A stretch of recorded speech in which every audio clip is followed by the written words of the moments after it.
Hello and welcome to this Autovista Group webinar. Today we're covering some of the biggest topics in the automotive market.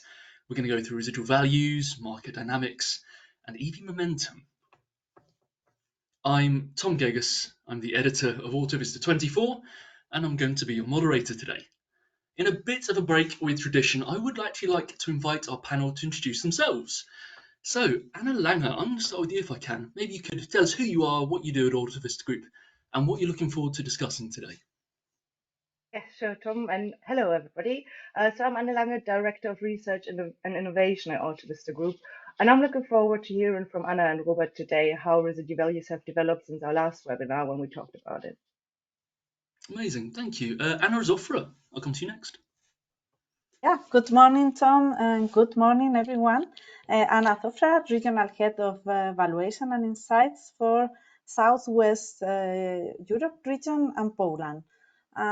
Today, I will cover the residual value outlook with a focus on cross-country differences. We will explore the evolution of hybrid technologies in the used car market and discuss remarketed trends based on brand origin. Wonderful, thank you so much. And last but by very no means least, Robert Madas. Good morning, everybody. My name is Robert Madas. I'm Regional Head of Valuations and Insights for the DACH and CE regions. And I'm looking forward to discuss today the market indicators and how they have developed on the used car markets, and also put a focus on the supply side of the markets.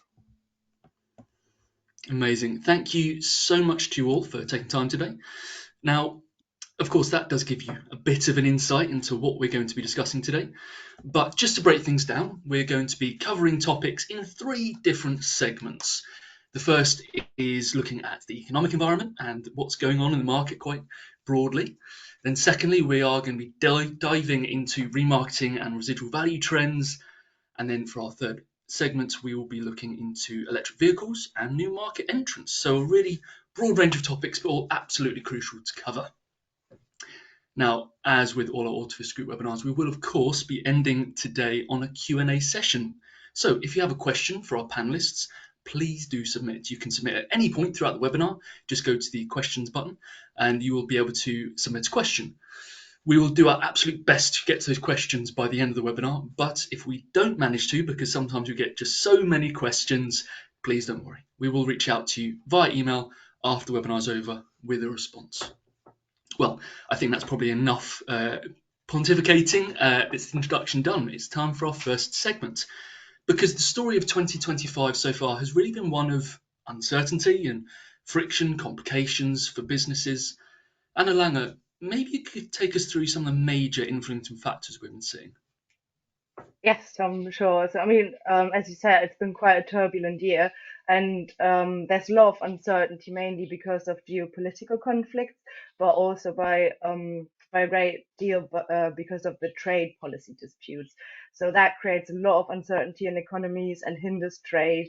And this is what you can also see in the economic outlook. So if you look at the left, there's the economic outlook of the OECD for the GDP growth, and comparing the January forecast, which is the purple bar, with the June forecast, which is the blue bar.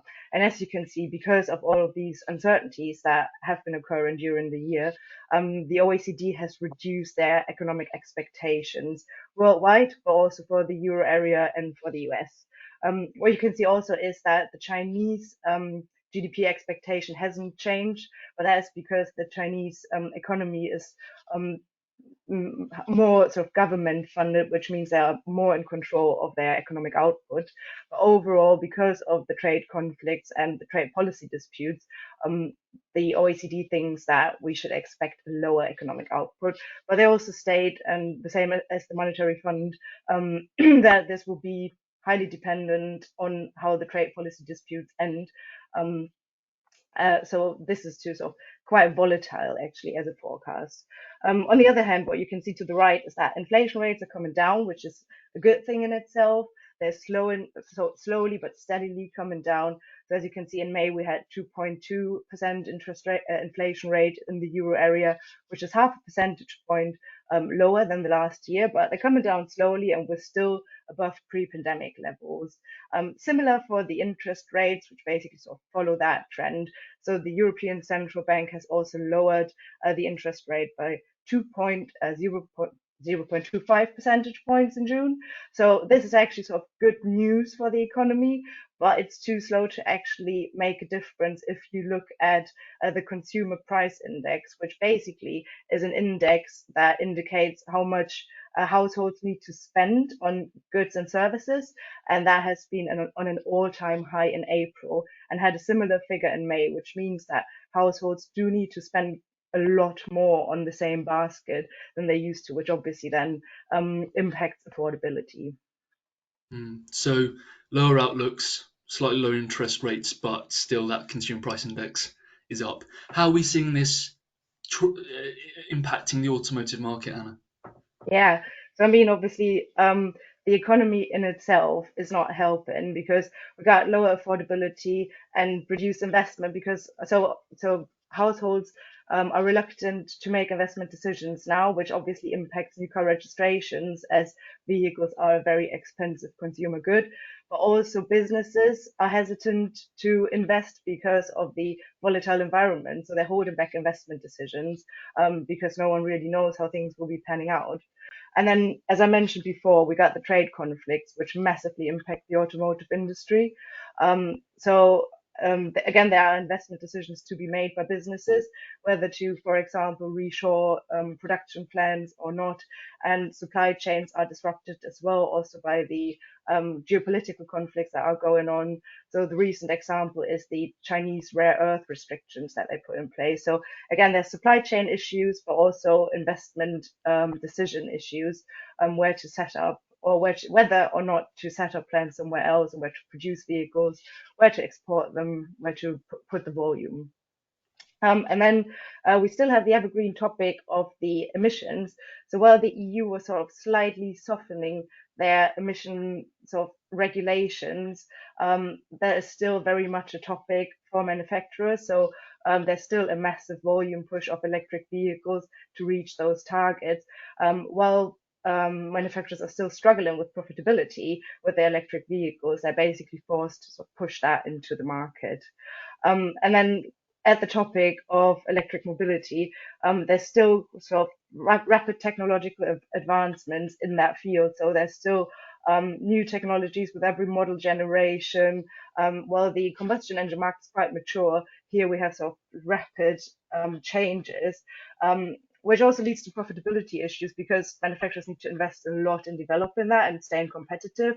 There's a lot of market volatility because standards are moving from one model generation to the next, and with every sort of new model launch of a manufacturer, and there's a high competitive pressure, obviously, to sort of stay ahead of the curve and come up with the latest technology to be able to push those volumes into the market. So a lot of really big influencing factors is what we're seeing. And how has this been reflected in used car pricing? Yes, so I'll just touch on used car pricing a little bit because Anna and Robert will touch on that in much more detail later. I just wanted to show the used car price index that we have in our residual value intelligence tool. So just to clarify what that actually is. So this is how used car prices that are being transacted develop week on week if you exclude basket effects. So the same vehicle, how that selling price would develop or week on week. And what you can see here is the development from January 24 to June 2025. And it's indexed at January 25 so that we can see what was going on in 2024 and what's been going on since the beginning of the year. And so what you can see is that in all markets, so each line is a different market, the prices have been falling over the last year consistently. And since the beginning of the year, prices are stabilizing a bit more. Some are sort of slightly rising, some are sort of on a slower decline. So the used car prices seem to be stabilizing, but this needs to sort of be taken into account that new car prices are still rising by an average of 5% across the euro area. So because this is absolute prices, this has to be taken with a little pinch of salt. Wonderful. Well, thank you very much, Anna. That actually leads us to the second segment of today's webinar. Now, just a quick reminder before we do go on, the Q&A session at the end of today's event, please do make sure you're submitting your questions because we do often get so many and it'd be great to hear from as many of you as possible. So, our second segment, Robert Madas, what are the market dynamics that we're currently seeing steer Europe's automotive markets? Yeah, if we look on how the RVs have developed in percentage points of a retained new car list price at 3 years and 60,000 kilometers, we can observe generally some sort of market normalization and a bit of a stabilization, similar to what Anne has shown before. On the chart, you can see the big 5 European countries plus Austria and Switzerland. And what is remarkable from our point of view is somewhat positive development, especially in France, that's the blue line, Germany, that's the black line, and also Austria, the purple line. So in these markets, we see since after some corrections late last year and early this year, we see RVs in percentage points rather stable, even increasing in some segments, in some for some models. Still, for the other countries, there is more corrections going on, especially in Spain and Switzerland, Spain being the yellow line and Switzerland the orange line. This is mainly due to the list price development in these countries, as Anne has also mentioned. So when looking at RVs in actual currency, we also already see a stabilizing trend, but compared to the new car list price, it's still in decline. And we must not forget that RVs were greatly inflated in the years 21 and 22 in the wake of the supply crisis. So actually what we have been observing in the last around 2 years is more of a market normalization. And in fact, generally the values are still relatively high compared to the pre-pandemic years.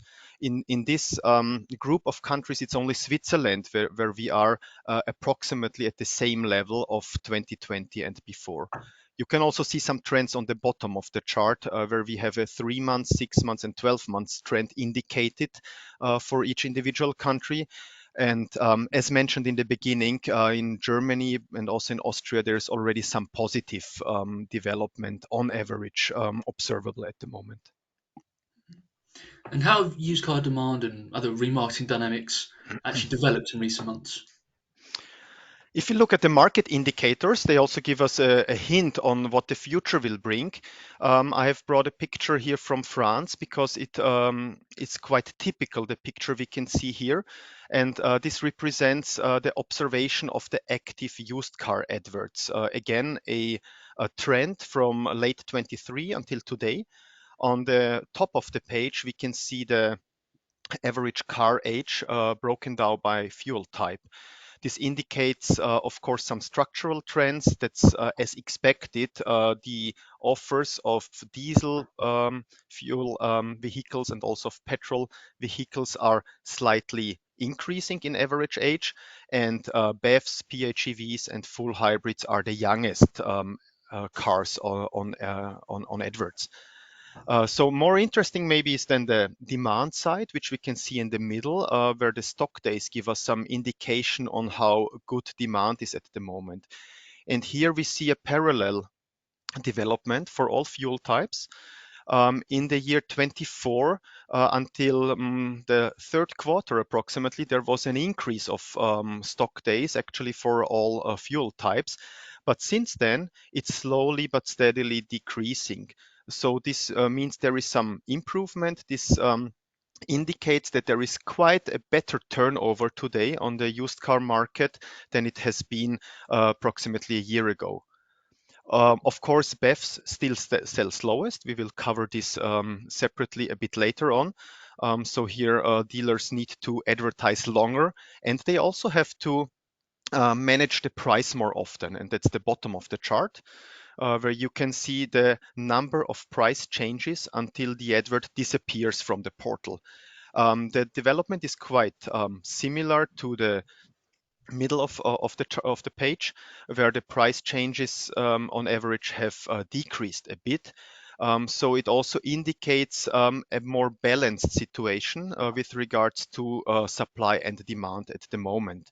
Still, EVs, especially BEVs, need more price management. More often, the price is corrected downwards a bit. But generally speaking, it's a bit of an easier situation than what we have seen in our last webinar in the beginning of the year.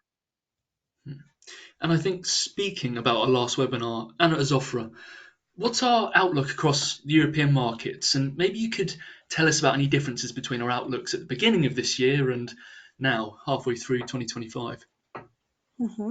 Yes, sure, Tom. Well, as Robert mentioned, in line with the ongoing normalization process, the downward revision in forecasts across all countries is not surprising. And as we did in January, we have grouped the markets into 4 categories based on the expected negative impact by December 2025 compared to December 2024. On the map to the left, the intensity of the blue color represents the magnitude of the expected impact. And the most notable case is Italy, with a projected decline of nearly 8%, which translates into a drop around 4 points when analyzing residual values in percentage. But we will take a closer look at this specific case later. Beyond Italy, key markets such as Poland and Belgium are also anticipating declines of around 4%. On the opposite end, Austria and Sweden, where prices are expected to adjust by only a few tenths. And the positive takeaway is that the most significant adjustments are anticipated over the coming months in the second half of 2025, with much milder corrections projected for 2026 and 2027, with some markets even returning to positive. And if we move to the next slide, so what has changed since our last RV Outlook webinar, which is still available on Autovista 24?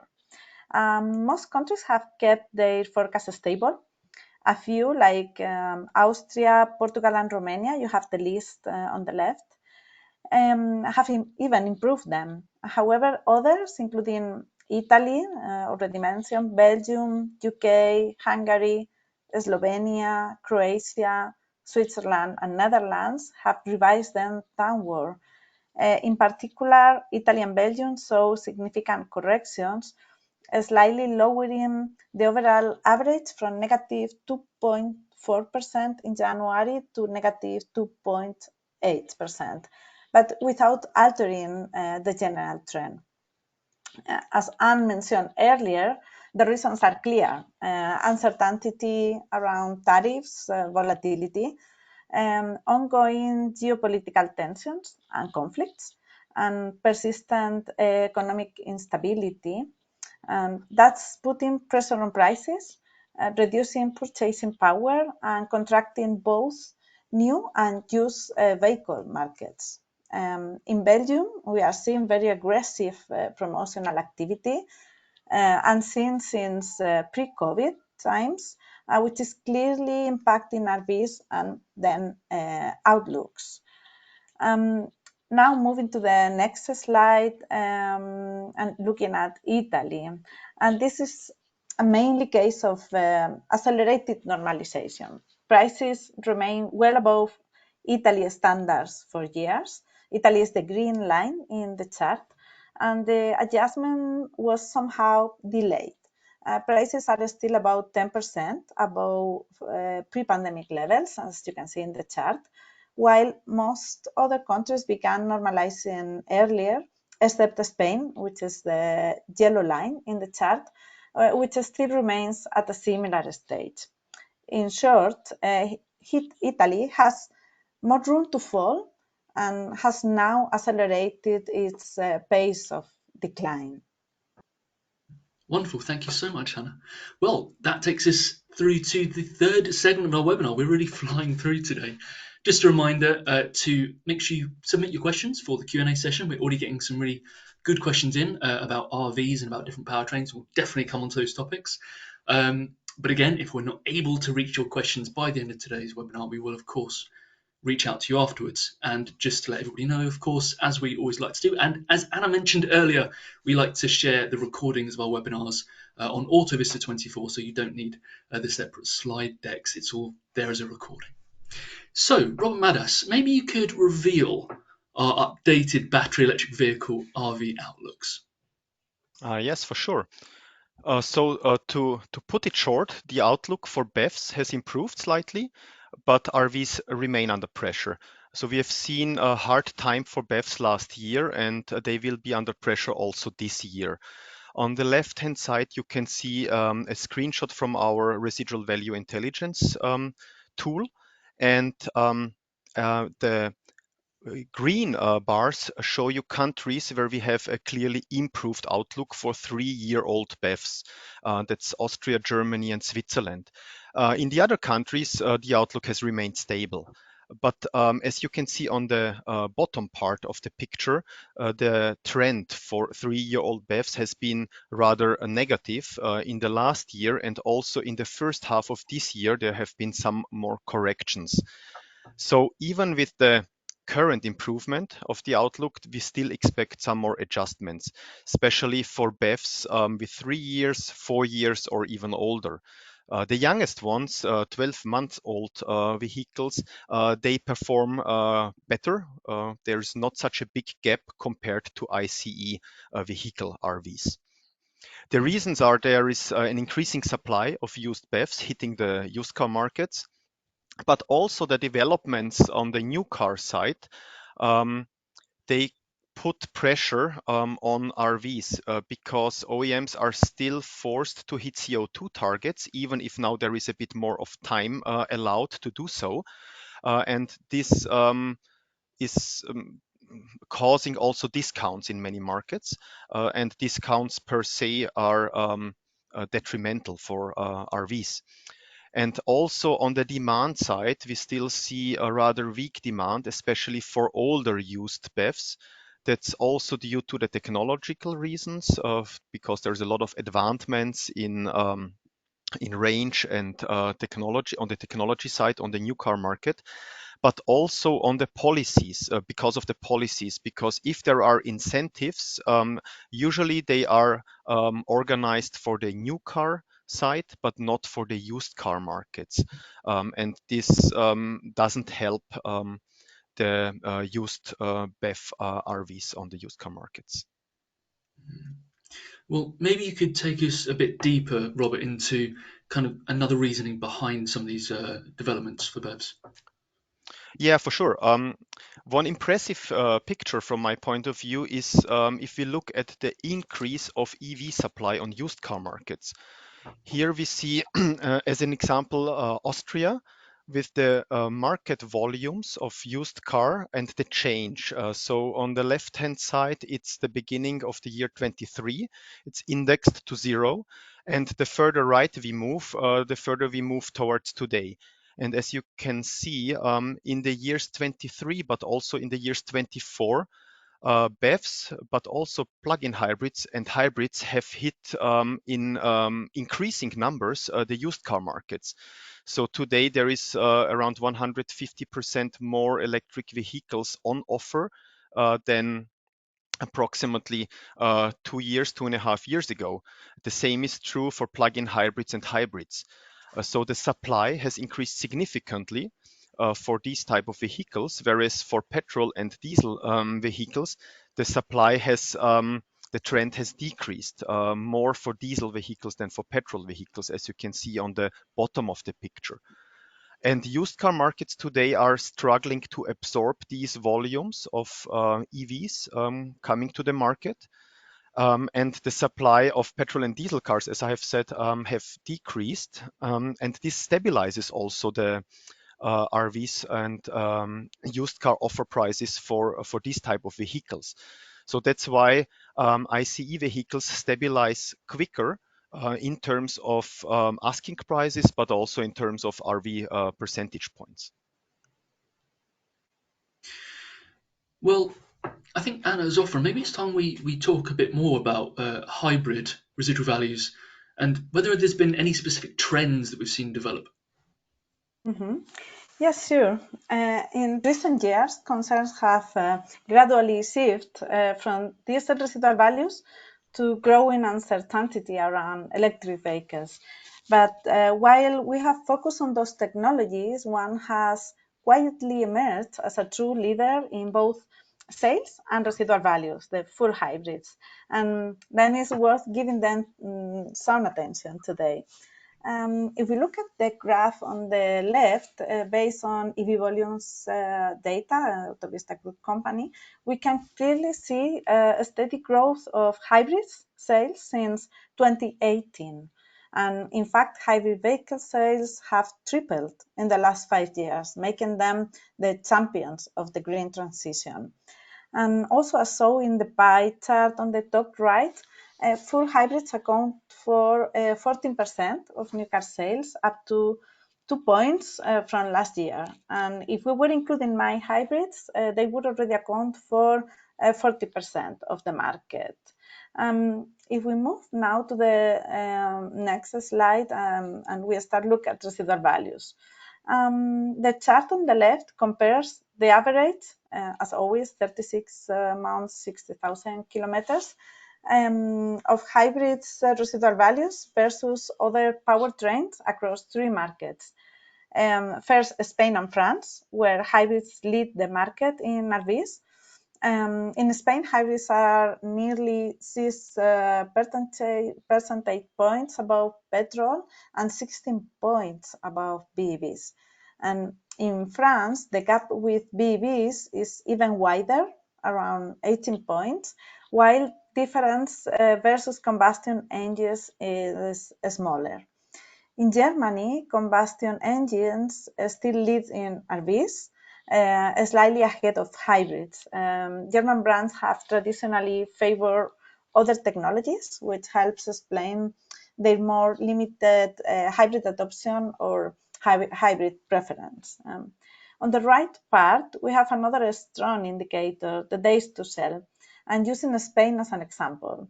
Hybrids take about 2 months to sell.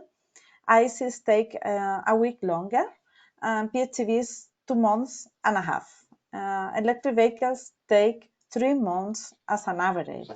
Then it's not surprised that hybrids regularly appear in the top 3 fastest selling models that we show in our monthly market update, usually including models such as Toyota CHR, Yaris, and others. And Toyota, not surprisingly, remains the RV leader, widening the gap versus other ones. And I'm still talking about Spain. And if we move now to the next slide, then we see, that said, we may now be approaching a turning point.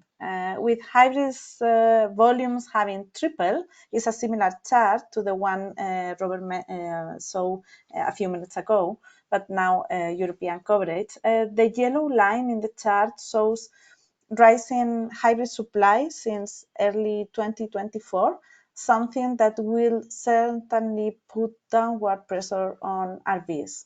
On top of that, Chinese brands are entering the hybrid space aggressively, increasing competition.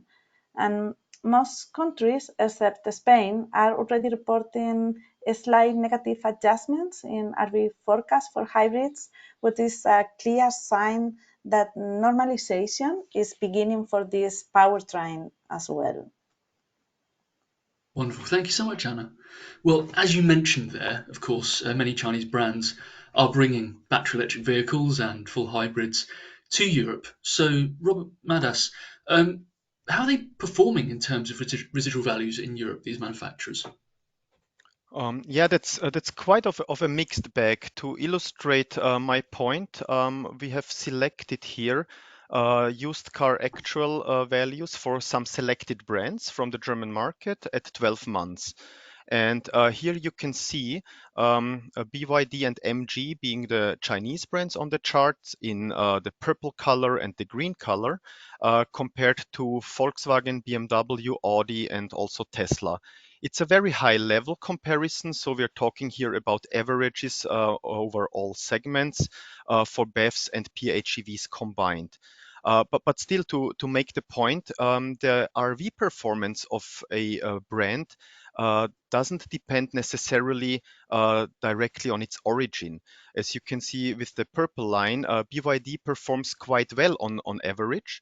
MG in this comparison cannot meet up or catch up with the others. So it's more a question of a brand's strategy and the demand on the used car market.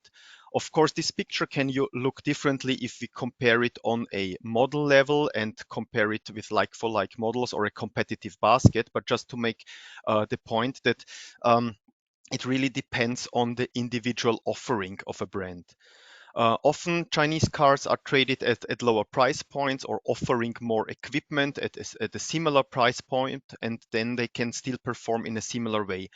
But having said that and showed this picture, it's still yet to be seen how the depreciation patterns will look like in the coming years. So there is not a lot of experience yet with Chinese brands as 3, 4, 5-year-old cars on the used car market.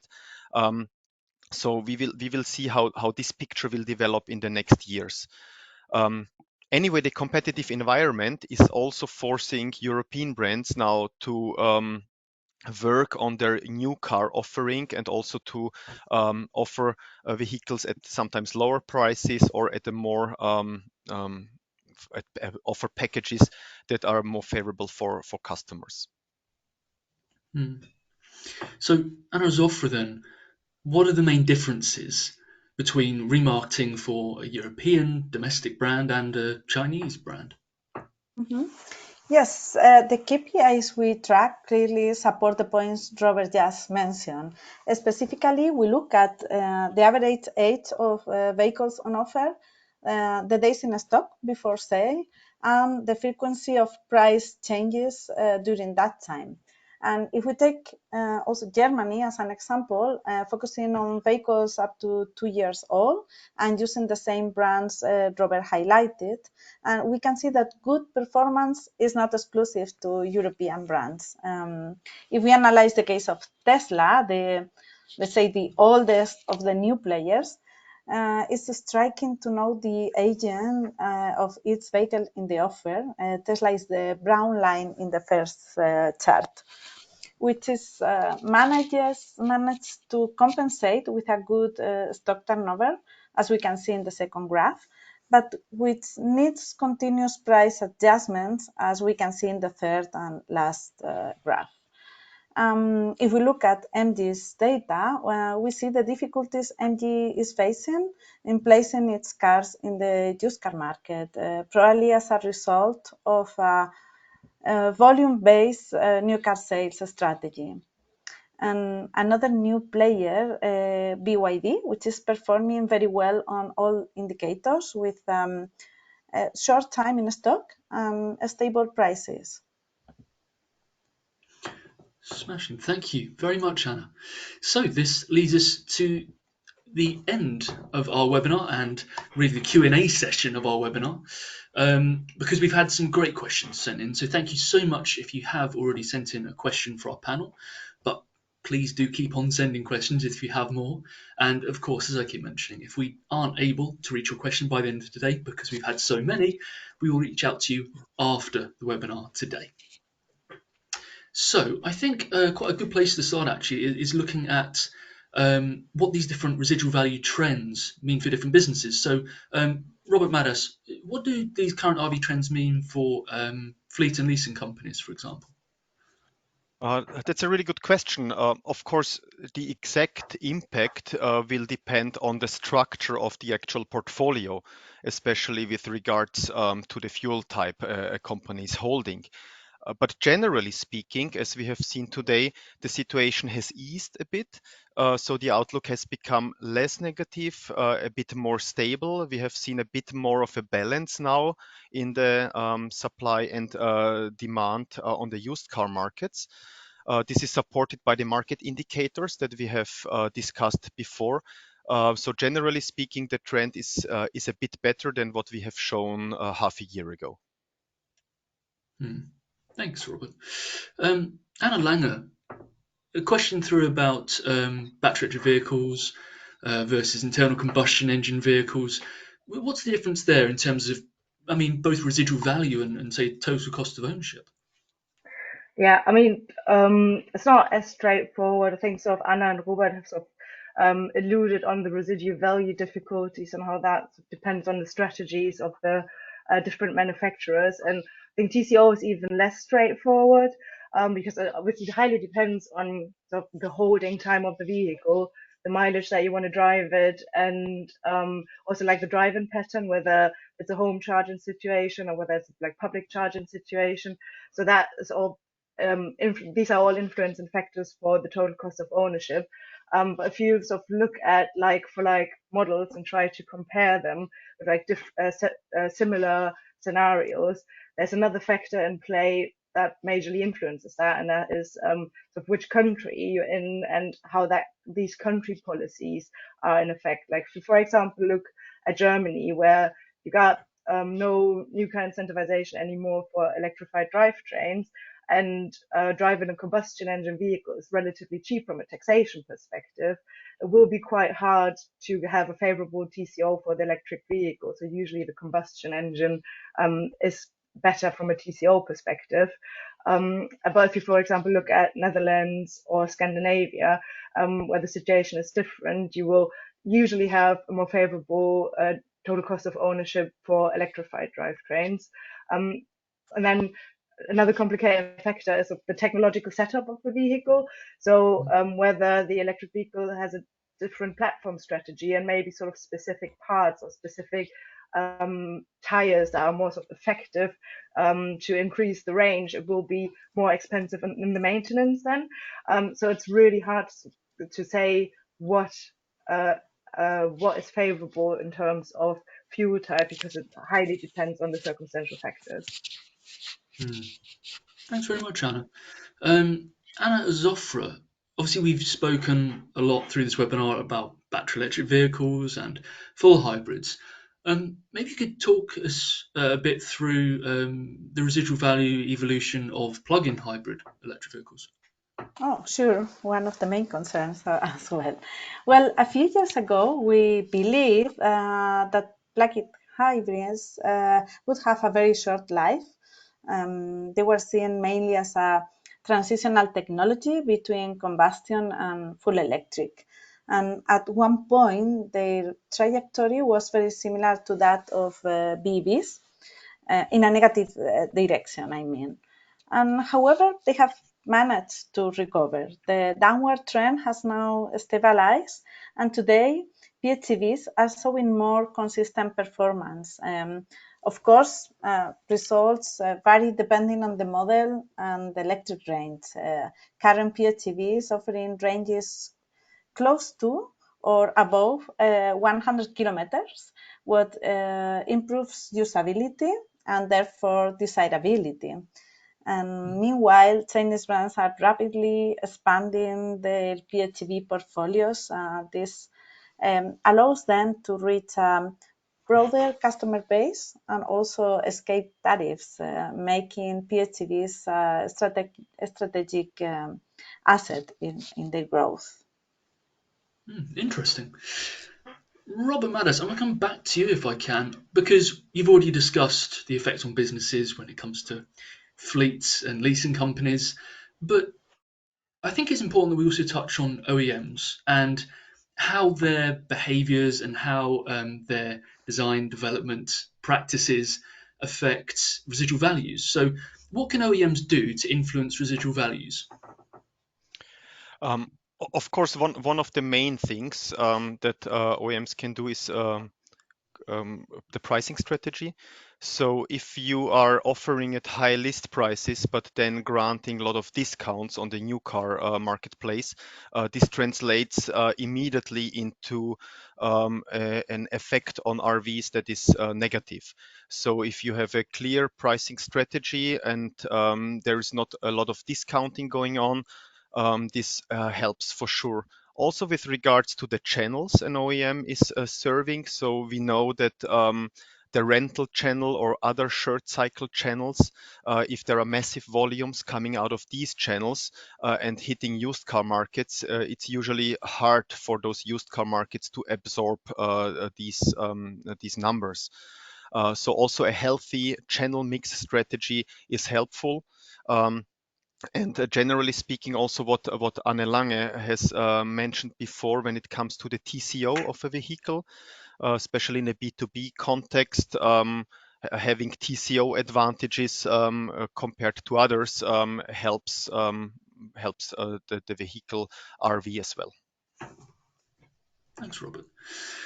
Quite an interesting question here. I think Ana Lange, I might turn this one over to you if you don't mind, because certainly in Europe we've seen corporate entities and businesses really dominate new battery electric vehicle sales, but perhaps that isn't met by demand from the second-hand market, from private buyers. So we're seeing a bit of an imbalance there between demand and supply. How is that affecting values, and what does that really mean for the European used car market in general?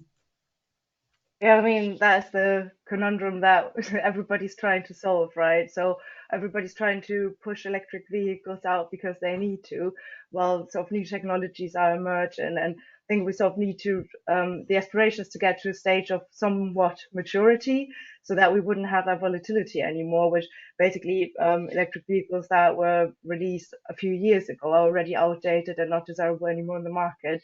And with like the latest promises of solid state batteries and like combustion engine type charging behavior, maybe we sort of reach that level of maturity then, so that it wouldn't be such a challenge anymore for electric vehicles to be desirable in the used car market as well. Hope that answers the Mm. question. Yes, yeah, no, absolutely. I think we've got time for maybe one more question. Ana Azofra, I'm going to come to you if that's all right. Because earlier we were obviously talking about Chinese brands. One that's particularly has been flagged up in this question is BYD in the Italian market. Just wondering how and which indicators are taken into account when we're looking at certain brands and their evolution, like BYD in the Italian market, for example. Okay.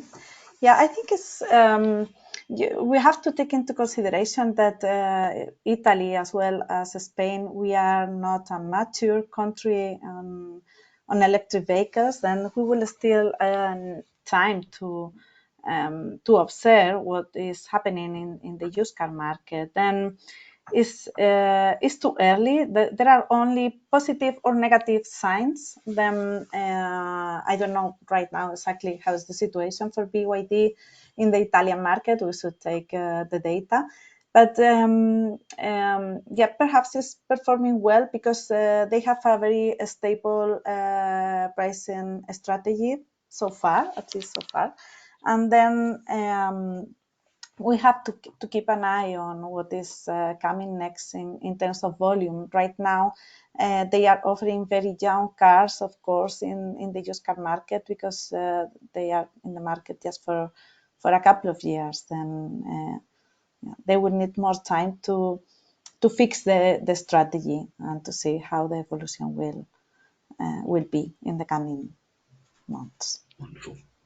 Thank you very much, Anna. I'm afraid that is all the questions we have time for today. But once again, if we weren't able to get to you, I'm so very sorry, but we will reach out to you once the webinar is over with a question, with an answer to your question rather. But we do hope you've gained some valuable insights today. Now, as mentioned, for a recording of this webinar, do head over to Autovista 24, where you'll also find a write-up, a bit of an insight into what we've discussed today. As well as potentially some Q&A updates on Autovista 24 of some of the kind of most asked questions that will be coming as an update. So while we're not able to share the slides from today, we will definitely be sharing the recording on Autovista 24. Now, as you can see on the slide, if any of the products that you've seen mentioned today, such as EV volumes or residual value intelligence, have piqued your interest, then please do head to the link that we're displaying at autovistagroup.com/explore. Now, before we go, we will tease you with the next topic of our upcoming webinar, and that is cracking the code Chinese EV brands in Europe. So if you head over to Autovista 24, there will be a sign up button there.